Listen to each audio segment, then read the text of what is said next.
नील one एक ऐसा जंगल था जहां इंसानों का कोई नामो निशान नहीं था। वहां जानवर सिर्फ रहते ही नहीं थे, बल्कि सोचते, महसूस करते और फैसले भी करते थे। इस जंगल में हर जानवर की एक पहचान थी और हर पहचान के साथ एक जिम्मेदारी। नील वन का राजा था सिंह वीरकेतु। उसकी दहाड़ में डर नहीं, बल्कि न्याय की गूंज थी। वो ताकतवर था, लेकिन घमंडी नहीं। जंगल के बीचों बीच एक विशाल बरगद का पेड़ था, जिसके नीचे रोज सभा लगती। उस जंगल में एक छोटा सा हिरण नीरू रहता था। नीरू तेज दौड़ सकता था, लेकिन उससे भी तेज था उसका दिल, हमेशा दूसरों की मदद को तैयार। उसकी माँ अक्सर कहती, बेटा, ताकत पैरों में नहीं इरादों में होती है। एक दिन नीलवन में हलचल मच गई। उत्तर की पहाड़ियों से लकड़बग्घों का झुंड जंगल में घुस आया। वे चालाक थे और धीरे धीरे शिकार कर रहे थे। जानवर डर गए, पक्षी उड़कर दूर चले गए, छोटे जानवर बिलों में छिप गए।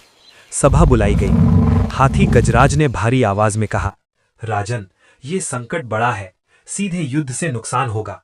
लोमड़ी चतुरी बोली, हमें दिमाग से काम लेना होगा। लेकिन तभी नीरू डरते डरते आगे आया। राजा वीरकेतु, अगर हम सब मिलकर काम करें तो बिना खून बहाए भी जंगल बचाया जा सकता है। सब हैरान थे।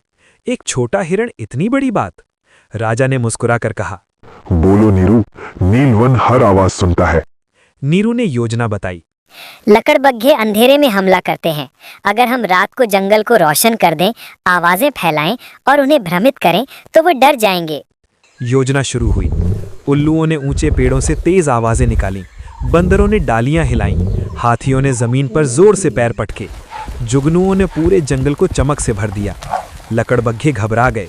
उन्हें लगा कि ये जंगल अब उनके लिए नहीं है। उनका सरदार गुर्राया, ये जंगल एकजुट है, यहाँ टिकना मुश्किल है। और वे पहाड़ियों की ओर लौट गए। नीलवन जीत गया, बिना युद्ध के। अगली सुबह जंगल में उत्सव था।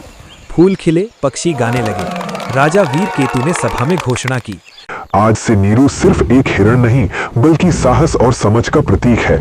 नीरू की आंखों में आंसू थे। उसने कहा, मैंने कुछ नहीं किया, हम सब ने मिलकर किया। उस दिन नीलवन ने एक बात सीखी, बुद्धि, एकता और करुणा मिल जाएं तो सबसे बड़ा डर भी हार जाता है। और नीलवन आज भी वैसा ही है, जहां जानवर सिर्फ जंगल में नहीं रहते, एक दूसरे के दिलों में भी रहते हैं।